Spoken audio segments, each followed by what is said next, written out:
भुनक्तु सह वीर्यं करवावहै तेजस्विनावधीतमस्तु मा विद्विषावहै।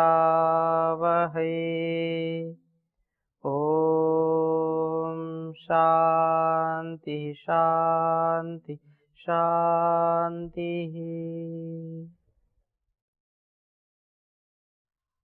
भर्तृहरि वैराग्य शतकम का स्वाध्याय कर रहे हैं। बहुत ही सुंदर चर्चा चल रही है।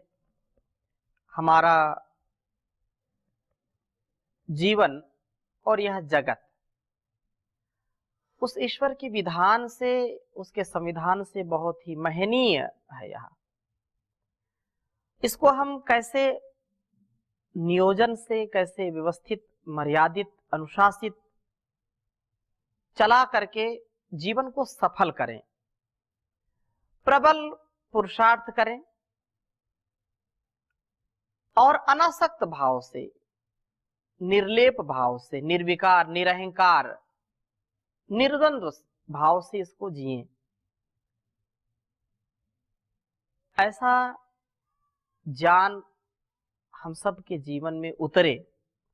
इस ज्ञान का आधान हो हमारा जीवन महान हो, और जिसका जीवन महान है वो जहान को भी महान बनाने का महान कार्य कर सकता है। इसलिए ऐसा जो यहाँ पर उपदेश दिया जा रहा है, लोक व्यवहार में भी हम सब के जीवन में उतरे और हम जो हमारे लिए कल्याणकारी है, यद भद्रम तन्न आसुव, जो कल्याणकारी है उसको हम ग्रहण करें।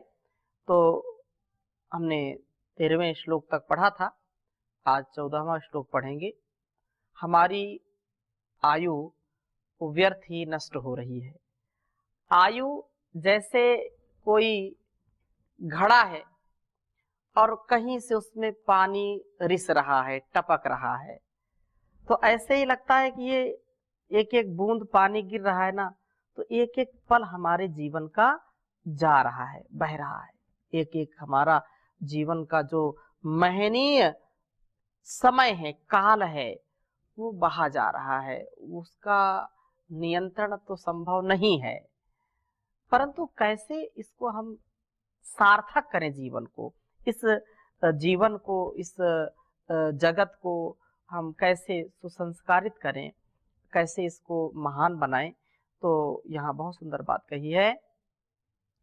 धन्यानां गिरिकंदरेषु वसतां ज्योतिः परं ध्यायताम् आनन्दाश्रुजलं पिबन्ति शकुना निशङ्कमं केशया। अस्माकं तु मनोरथ परचिता प्रासादवापी तट क्रीडा कानन केलिकौतुकजुषाम् आयुः परं क्षीयते, आयुः परम क्षीयते। बहुत सुंदर बात कही है कि गिरि कंदरेषु वसताम परम ज्योति ध्यायताम धन्यानाम आनंदश्रुजलम शकुना निशंकम अंकेशया पिबन्ति। अस्माकं तु मनोरथ उपरिचित प्रसाद वापी तट क्रीडा कानन केलि कौतिक जुषाम आयु परम क्षीयते। आयु सारी नष्ट हो रही है। इसलिए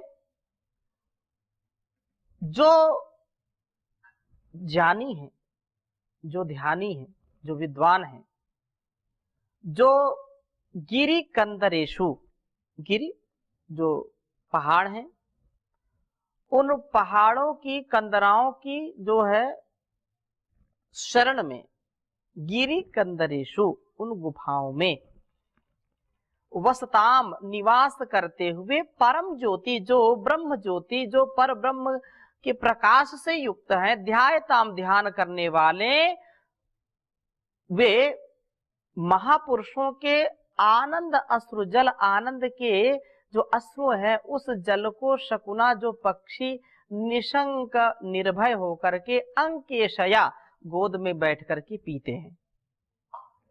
एक स्थिति वो है कि जब वो गुफाओं में बैठे हैं, ध्यान मग्न हैं, ध्यान में इतने तृप्त हैं, इतने भाव विभोर हैं कि स्वतः उनके आंखों से अश्रुधारा, आनंद की अनुभूति से अश्रुधारा बह रही है, और उस अश्रुधारा को पक्षीगण उनकी गोद में बैठ करके उसको पी रहे हैं, निशंक अंकेशया, निशंक होकर के, कोई डर नहीं है उनको, कोई भय नहीं है, इतना विश्वास के साथ उन योगियों के गोद में बैठ करके उनकी अश्रुधारा को वो पी रहे हैं। अर्थात इतने वो निमग्न हैं, इतने वो निमग्न हैं और इतने आनंदित हैं कि उनसे पक्षी भी उनसे उनके गोद में बैठ करके उसका सौभाग्य प्राप्त कर रहे हैं। ठीक है। दूसरी ओर अस्माकम तो, हमारी क्या स्थिति है, हमारी तो मनोरथ कल्पना मात्र से उपरिचित निर्माण किए हुए प्रासाद, महल, वापी तट, बावड़ी के किनारे, क्रीड़ा कानन, क्रीड़ा वनों के केले आनंद के लिए कौतिक सुषाम उत्कंठित रहते हैं, और आयु परम क्षीयते, पूरी जो है आयु नष्ट हो जाती है। अर्थात कि कुछ ऐसे केवल कल्पनाओं में ही अपना जीवन बिता देते हैं कि मैं महल बनाऊंगा, ख्यालों में खोए रहते हैं, और वो पूरा पूरा जीवन ख्यालों में ही चला जाता, बीत जाता है, कुछ भी हाथ नहीं लगता। ठीक है ना।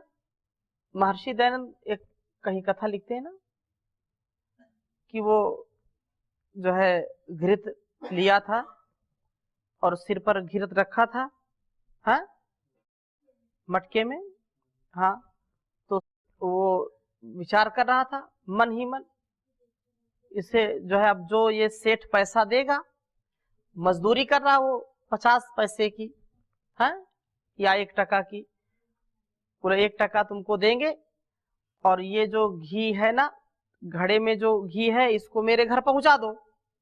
बोले ठीक है। वो 1 टका के जो है चक्कर में वो जो है अब घड़े तो ले लिया, लेकिन वो कल्पना क्या कर रहा है कि 1 टका इससे मिलेगा, 1 टका से मैं फिर 1 बकरी खरीदूंगा, और बकरी के बच्चे कच्चे होंगे बहुत सारे, तो फिर उनको बेचूंगा, फिर मेरे पास 5 टका हो जाएंगे, 10 टका हो जाएंगे, फिर एक उससे मैं भैंस खरीदूंगा, उसके बच्चे कच्चे भी हो जाएंगे बहुत सारे, फिर जो है दूध का व्यापार करूंगा, घर बनाऊंगा, फिर विवाह करूंगा, और 2 पत्नी रखूंगा, 2 पत्नी रखूंगा, एक का नाम प्यारी और एक का नाम बेप्यारी रखूंगा।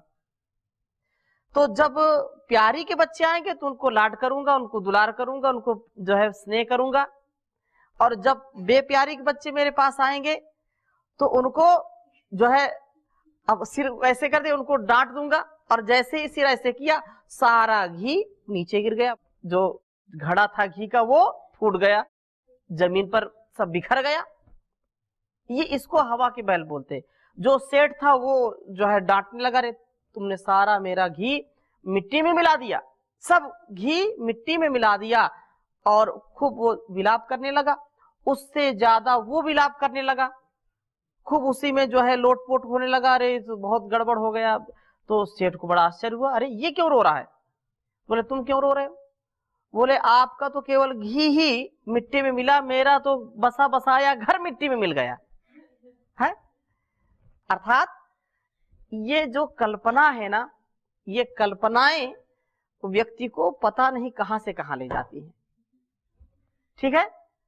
तो ये जो यही इस बात को यहां पर कह रहे हैं कि जो वास्तव में इस कारण सांसारिक सुखों में जो है मुंह मोड़ करके हमें केवल चिंतन जो है करना चाहिए।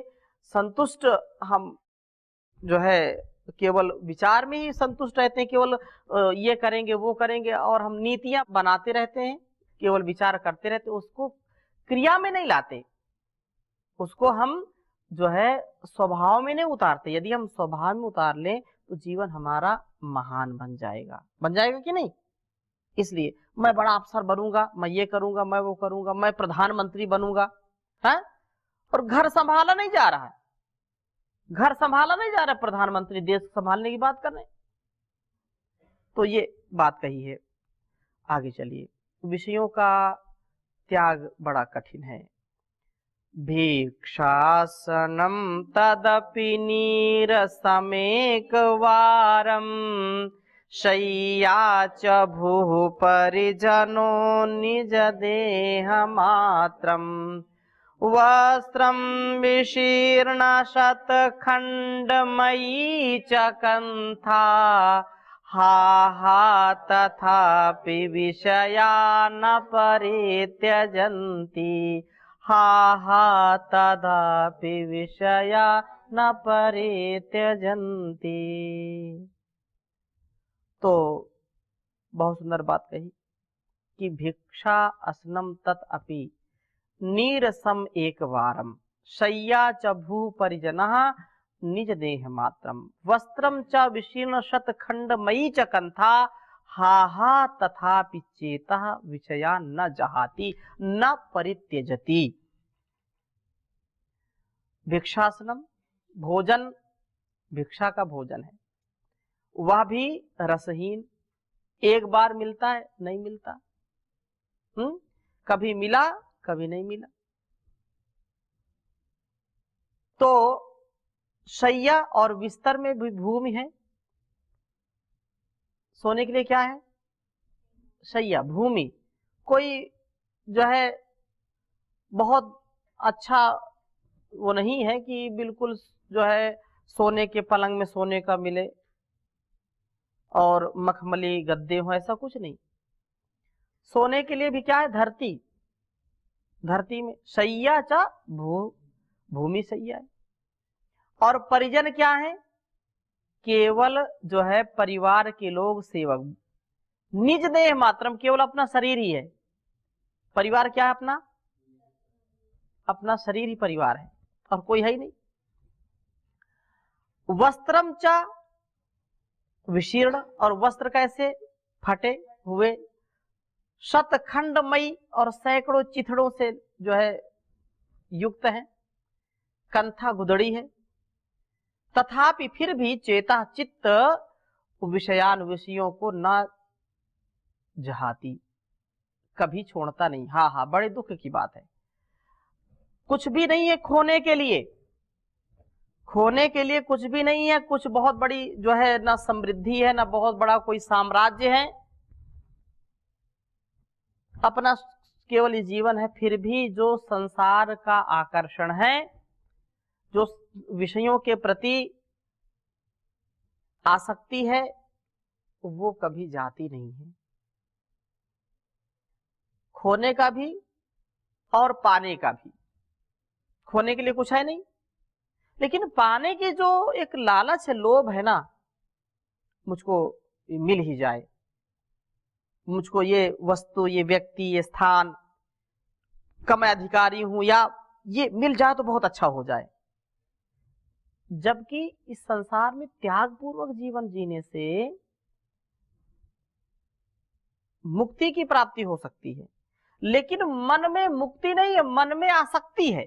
मन संसार का भोग करना चाहता है, उसको पाना चाहता है। तो एक तो मांग कर लाई गई जो है भिक्षा ही भोजन है, वह भी रसहीन, कभी मिले कभी न मिले, ये भी बात है।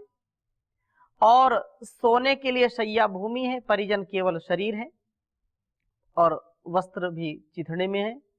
ऐसी स्थिति आने पर भी ये मन विषयों को नहीं छोड़ता। हाय हाय, उपभोग योग्य सामग्री के रहते हुए भी भोग की अभिलाषा शांत नहीं होती। यह बड़े दुख की बात है, बड़ा कष्ट है, बड़ा जो है इसमें कष्ट होता है कि वो क्या स्थिति है संसार में। ठीक है, तो संसार का ये बहुत ही जो है विचित्र स्वभाव है कि कुछ भी नहीं है खोने के लिए, लेकिन फिर भी व्यक्ति को लोभ लालच ऐसा लगता है कि जैसे सारा जो है वो संसार भोगना चाहता है। ठीक है ना, त्याग मैं जीवन मतलब कुछ भी त्यागने के लिए बचा ही नहीं शरीर के अलावा, शरीर के अलावा कुछ भी त्याग करने के लिए बचा ही नहीं। फिर भी अंदर से जो विषय की त्याग की भावना है वो आती नहीं, विषय नहीं त्यागे जाते। भाई एक व्यक्ति है कि भाई इतना बड़ा मकान, इतना बड़ा जो है ये संसार, इतना घर परिवार कहाँ छोड़ कर जाऊंगा, क्या करूंगा, किस किस को छोड़ूंगा, ये आ सकती है घर में, लेकिन घर ही नहीं है तो क्या आ सकती है, बोले ये शरीर ही घर है, शरीर रूपी घर है और कुछ है ही नहीं। फिर भी संसार में भोग की आसक्ति वो छूटी नहीं जाती। और इसी प्रकार से यहाँ 16वें श्लोक में भी जो एक व्यवस्था आकर्षण है, चाहे स्त्री का हो पुरुष का हो, लेकिन उसको दृष्टि अलग अलग कवियों की होती है, उसको भी एक बार देख लेंगे। 17वां श्लोक पढ़ेंगे। एको रागिषु राजते प्रियतमा देहधारी हरो निरागेषु जनो विमुक्तललना संगो न यस्मात् परः दुर्वारस्मर बाणपन्नग विश्वा व्याधिविद्धो जनाः शेषाः कामविडम्बितान् विषयान् भोक्तुं न मोक्तुं क्षमः भोक्तुं न मोक्तुं क्षमा। संसार का जो एक व्यापार है, जो एक व्यवहार है, उस व्यवहार में अलग अलग प्रकार से लोग अपना आचरण करते हैं, परंतु जो वैराग्य से युक्त है, ऐसे विरक्त पुरुषों में स्त्री का संग त्यागने में, जिनसे अर्थात उनसे बढ़कर दूसरा कोई भी नहीं है, ऐसे प्रियतमा के अर्ध शरीर को हरण करने वाले केवल भगवान शंकर ही प्रेमियों से सुशोभित होते हैं। शेष लोग तो निवारण करने में कठिन जो आसक्ति है, जो काम है, जो वासना है, उससे वो सब बाण रूपी सर्प से डसे हुए हैं, विष में सब जो है कारण बेहोशी में मग्न है। अपने कर्तव्य अकर्तव्य से हीन होने के कारण काम अवस्था से विषयों को न तो भोगने में समर्थ है और न त्यागने में समर्थ है। ठीक है, अर्थात कहने का आशय ये है कि जो काम को भी वासना को भी अपने वश में कर लेता है, जो उससे ऊपर उठ जाता है, वही शिव रूप हो जाता है। ठीक है, जो उस वासना को भी अपने वश में कर लेता है वो क्या हो जाता है, शिव रूप हो जाता है। अपने जान से, पिछले हमने पहला ही श्लोक पढ़ा था ना, जो जान अग्नि से काम को वासना को भस्म करने वाला है वही तो शिव है, वही तीसरे नेत्र से उसको भस्म कर दिया, जान चक्षु से, जान अग्नि से। तो ऐसा व्यक्ति शिव स्वरूप हो जाता है। और जो काम वासना में केवल संसार के विषयों में केवल फंसा है, न उसको भोग पा रहा है और न उससे ऊपर उठ रहा है, वो व्यक्ति कभी भी सफल नहीं हो सकता। संसार में जो है ऐसे रचे बसे हैं, उसको त्यागने में भी समर्थ नहीं है और उसको पूरा भोग करने में भी समर्थ नहीं है। शिव ऐसे हैं जो उसको पूर्ण रूप से उसको लय कर लेते हैं, उसको वश में कर लेते हैं। ठीक है ना? तो ये बात कही है कि जो अपने जीवन में अपने त्याग से, तप से, तेजस्विता से इसको जो आत्मसात कर लेता है, भस्म कर देता है। जैसे विष को पी लिया तो विष को भी तो आत्मसात कर लिया, लेकिन कुछ भी नहीं हुआ। ठीक है ना? ऐसे ही जो है लेकिन मनुष्य जो वासना से डसा हुआ है, नशे में फंसा हुआ है, ऐसा लगता है वासना ने इसको डस लिया और वो जैसे कोई जो है नशे में टहल रहा है, ना वो कुछ कर पा रहा है और ना उससे ऊपर उठ रहा है, ना उसको छोड़ पा रहा है। तो ये बात कही आगे। तो माया मोह की महिमा बड़ी विचित्र है। इस विषय में कहा, अजानन्दाहात्म्यं पततु शलभ तीव्रदहने समीनोऽप्याजानाद् बडिशयुतमस्नातु पिशितम् विजानन्तोऽप्येते वयमिह विपज्जालजटिलान् न मुञ्चामः कामान् अहह गहनो मोहमहिमा अहह गहनो मोहमहिमा।